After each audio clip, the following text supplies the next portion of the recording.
민주당은 이제 민생법안 처리에 주력하겠다는 입장이지만 패스트트랙 지정에 대한 자유한국당의 반발이 만만치 않아서 후폭풍이 상당한 것으로 보입니다.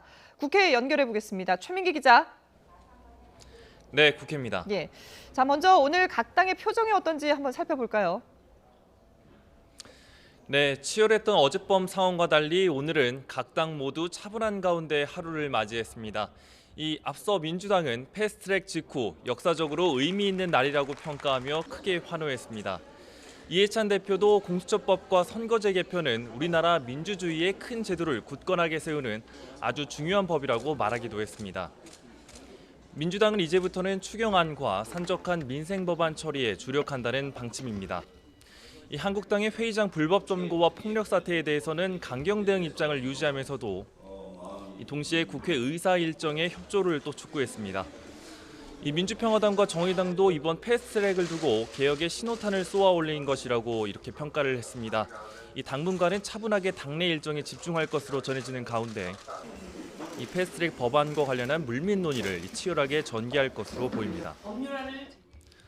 네, 패스트트랙을 통과시킨 쪽에서는 차분하게 하루를 시작했지만 한국당 같은 경우에는 강력하게 반발하고 있지 않습니까?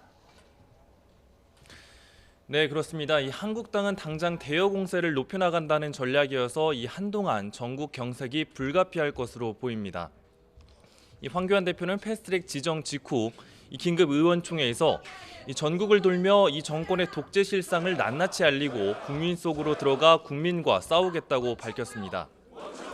이는 장외 여론전을 통해 법안 제시를 위한 구심력을 모으고 이 총선에 앞서 이 보수층 결집을 노린 포석으로 풀이됩니다. 이 자유한국당은 오늘 오후 의총을 갖고 앞으로의 투쟁 수위를 논의를 하게 됩니다. 이 국회의정 전면 보이콧과 천막 당사를 포함한 장외 투쟁 방안 등 의견을 나눌 것으로 예상이 됩니다.